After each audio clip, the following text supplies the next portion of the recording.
Aló, es mucho gusto volver a estar con ustedes, ya que pues, me han hecho mucha falta grabar muchas de estas cosas muy importantes, especialmente en los tiempos que estamos viviendo tan difíciles.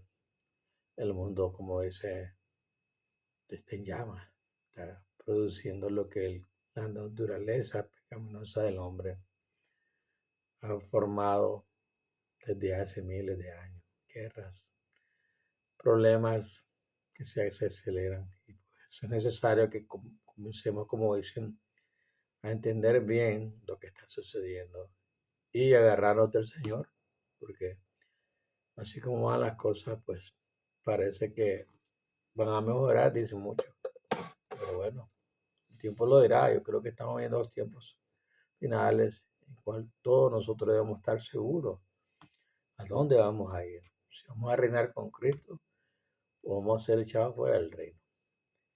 Voy a hablarle de muchos temas que necesitamos entender mejor cada día. El tema de hoy le voy a hablar acerca de la bendita seguridad, cómo se obtiene. Cualquier pecador puede recibir la seguridad de la vida eterna ahora mismo. En este preciso instante, se acepta someterse obedientemente a las exigencias del Espíritu Santo. Si estás dispuesto en este preciso instante a ir, ser y hacer todo lo que el Espíritu Santo te pide, regocíjate. La seguridad de la vida eterna es tuya mediante un proceso celestial llamado justificación. Cuando ocurre este momento transformador, comienza una nueva vida de fe. Por supuesto, un pecador puede volver a sus caminos pecaminosos en cualquier momento, porque aún conserva el poder de elección. Ezequiel 18. El hecho de que estemos dispuestos a someternos a las exigencias del Espíritu Santo hoy no significa que tengamos que someternos a su exigencia santificadora mañana. En gran medida, la autoridad interna del Espíritu Santo está limitada por nuestro deseo y cooperación. Si una persona así lo desea, puede ser rechazada permanentemente. Mateo 12, versículos 31 y 32. ¿Cómo podemos saber si el Espíritu Santo nos insta a someternos? ¿Cómo podemos distinguir entre la culpa que produce el Espíritu Santo y algún tipo de culpa falsa? El impulso del Espíritu Santo siempre se ajusta a la constitución de amor del cielo. Debemos amar al Señor con todo nuestro corazón, mente y alma. Y debemos amar a nuestro prójimo como a nosotros mismos. La diferencia entre la culpa falsa y la culpa impuesta por el Espíritu Santo se hace más fácil de distinguir a medida que aprendemos más sobre Jesús. Jesús es el actor y consumador de nuestra fe. Su ejemplo nos ayuda a comprender muchas cosas sobre las propiedades de la vida. Un conocimiento creciente de Jesucristo nos libera de culpas y cargas innecesarias que el Todopoderoso nos ha impuesto. El proceso de acceder a la seguridad de la vida eterna ocurre de forma bastante predecible, aunque no se limita a este proceso. Esta es mi experiencia. El Espíritu Santo me produjo un fuerte sentimiento y una convicción inquebrantable de que era culpable de pecado ante Él. Mi culpa y condenación me pesaban a menudo porque sin que yo lo supiera, en ese momento el Espíritu Santo intentaba motivarme a reconciliarme con el Padre, con Dios. Finalmente reconocí mi condena como pecador y anhelaba el perdón de mis pecados. Deseaba conocerlo a Él. Había oído suficiente para saber que quienes hacen el mal no tienen esperanza a una vida futura y no quería perderme la vida eterna. En aquel entonces no sabía mucho del eterno, pero creía que el Padre se complacería conmigo si dejaba de hacer cosas que sabía que estaban mal. También sabía que me era imposible dejar de pecar y me preguntaba cómo trataba Dios a seres humanos como yo. El problema era simple. Él quería que dejara de pecar, pero yo no podía. ¿Cómo podía ser salvo y seguir pecando? En aquellos días no entendía la maravillosa oferta de la justificación. Con el tiempo, a medida que maduraba espiritualmente, me dispuse a ir, a hacer y a hacer lo que Él me indicaba en la vida sin restricciones. No me convertí al cristianismo por invitación, es decir, no decidí convertirme al cristianismo caminando por el pasillo hasta la entrada de una iglesia. Un día me comprometí con el Todopoderoso y me convertí al cristianismo. Estaba en el trabajo cuando decidí que de ahora en adelante sería seguidor de Jesucristo, costara lo que me costara. Si mal no recuerdo, una de mis primeras decisiones fue la restitución. Comprendí que la gracia y el perdón del Todopoderoso no eran un encubrimiento para las malas acciones. De mi estudio bíblico personal concluí que el Padre me exigía restituir a quienes había defraudado en el pasado. Así que comencé a restituir los agravios del pasado lo mejor que pude. Esto era costoso y requería varios cientos de dólares, miles de dólares.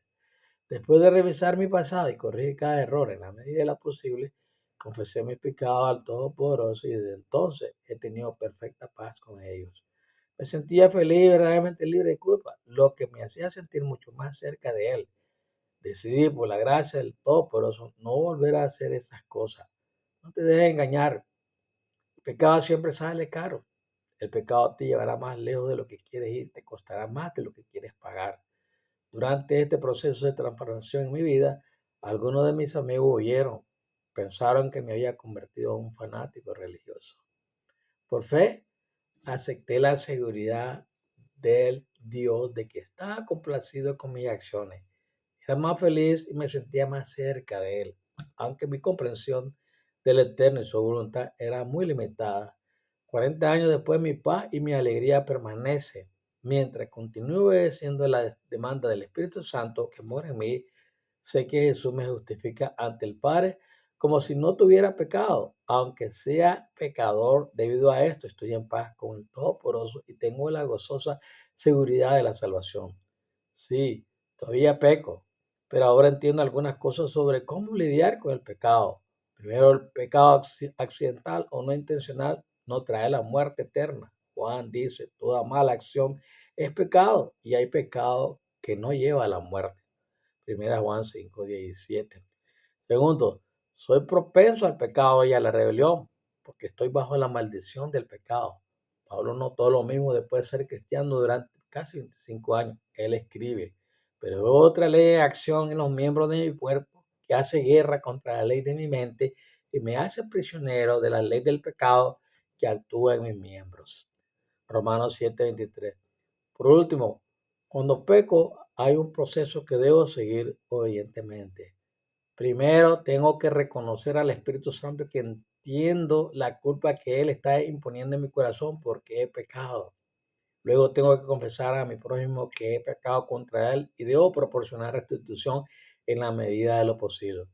Por último, me dirijo a Jesús. Juan dice, si confesamos nuestros pecados, Él es fiel y justo para perdonar nuestros pecados y limpiarnos de toda maldad. Primera Juan 1:9.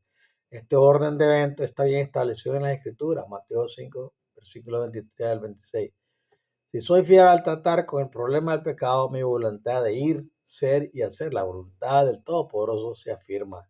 Jesús ve la evidencia de mi fe y Él, mi Salvador y Señor, me concede la cobertura de su justicia. La justificación es posible por tres razones. Primero, la oferta de justificación del Padre se basa en nada más que el amor de Dios por el hombre, porque de tal manera amó Dios al mundo que ha dado a su Hijo unigénito para que todo aquel que en Él cree no se pierda, mas tenga vida eterna, porque no envió Dios a su Hijo al mundo para condenar al mundo, sino para salvar al mundo por medio de Él. Juan 3, 16, 17. Segundo, Jesús vino a la tierra y vivió una vida perfecta para podernos cubrirnos con su vida justa, porque si siendo enemigos de Dios fuimos reconciliados con Él por la muerte de su Hijo, cuánto más estando reconciliados seremos salvos por su vida. Romanos 5:10.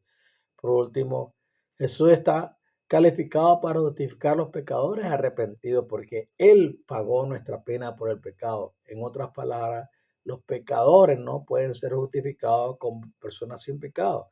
Si la pena sobre los pecadores no ha sido eliminada, Jesús proporcionó la restitución necesaria para cada pecador. Los méritos de esta restitución se transfieren a los pecadores cuando se someten a las exigencias del Espíritu Santo. Cuando estuve dispuesto a someterme a la voluntad del Padre, Jesús cubrió mi vida pecaminosa con su vida perfecta. Romanos 5:17. Observe que enfaticé la palabra dispuesto. No somos justificados por las obras. Las obras son un reflejo de los motivos y deseos de nuestro corazón. Podemos hacer el bien por la razón equivocada, legalismo, y podemos intentar justificar el mal, rebelión. Hacer restitución para ser salvo es un motivo corrupto. Una motivación honesta que impulsa una restitución apropiada proviene de una comprensión más profunda de lo que significa amar al prójimo. Un paralelo entre todos los pecados y la experiencia de Adán y Eva en el jardín de Edén proporciona una excelente ilustración. Cuando Adán y Eva pecaron, perdieron la cobertura de luz que cubría sus cuerpos. Al darse cuenta de su vergüenza, corrieron y se escondieron de Dios. Intentaron cubrir su nudez con una hoja de higuera grande que picaba. Pero Jesús aprovechó esta oportunidad para presentar una maravillosa lección objetiva. Jesús mató a un cordero sacrificial impecable y supongo que cubrió a la pareja desnuda con su piel. Génesis 3:7 al 21. El paralelo para cada pecador es que nosotros también estamos desnudos delante del Todopoderoso. Él sabe quiénes somos, dónde estamos y conoce todas nuestras acciones y pecados y la manera en que caminamos. Cualquier intento de encubrir o justificar el pecado es una tontería. Jesús ofrece su piel perfecta como el Cordero de Dios, la vestidura de boda inmaculada de su justicia a todos nosotros. Si entregamos nuestra voluntad al Eterno y nos sometemos diariamente a la demanda del Espíritu Santo, Jesús cubre nuestra desnudez con su vida perfecta y justa. Por lo tanto, cuando el Padre nos ve vestidos con el manto de la justicia de Jesús, nos presentamos ante Él completamente vestidos, como si nunca hubiéramos pecado. Esta es la profunda belleza de la justificación por la fe. Efesios 2, versículo 8. La justificación está disponible para toda persona que haya vivido independientemente de su origen religioso. Bueno, esta pequeña meditación, esta pequeña enseñanza, pero que le ayude a entender mejor el proceso de la salvación. Cómo usted puede obtener la seguridad de la salvación. No es como dice que ya está seguro. Usted está seguro en Cristo. Cuando digo la palabra en Cristo, quiere decir que usted obedece la voz del Espíritu Santo cada día y está llevando un proceso de santificación. Pecamos diariamente, pero de repente el Señor nos llama la atención a través de su Espíritu donde dice, confiesa tu pecado porque estás viviendo de acuerdo a tu voluntad y no a mi voluntad. Y eso es lo importante. Dice, bienaventurado lo que hacen, dice, su voluntad, porque habitarán con él, mansiones celestiales. Así que se lo dejo esta hora, esta pequeña meditación y espero que pueda entender mejor el proceso. De eso vamos a estar hablando, porque necesitamos asegurarnos bien cómo Él hace la obra en nuestros corazones, en nuestra vida, en nuestra mente y en nuestro caminar diario. ¿Sí? Cualquiera nos trata de juzgar diariamente como nosotros procedemos.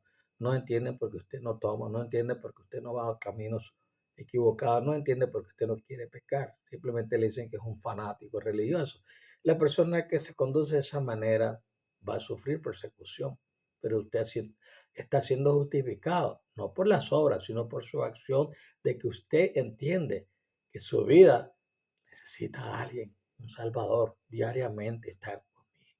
Y Él está, dice la Escritura, hasta los últimos tiempos de tu vida, hasta cuando ya te vas a morir, porque todos nos vamos a morir. Ese proceso nadie lo para. Llegaremos a viejo, donde el Señor dice, bueno, hijo, tiempo de ir a dormir, esperando la resurrección. Dios me los cuide y me los guarde siempre. Y aquí animándolos a seguir sirviendo al Señor con un corazón puro, una mente pura, no fanático, no fanático religioso, porque hay demasiado fanatismo dentro de las iglesias. Todo, todo lo hacen por medio de la danza, por medio de esto, por medio de las otras cosas que el Señor no quiere que caminemos de esa manera. Dios me lo guarde, me lo bendiga en su hogar, le bendiga su bolsa y su vida también. Hasta en otra oportunidad. Su amigo y hermano, Ponchito Flores.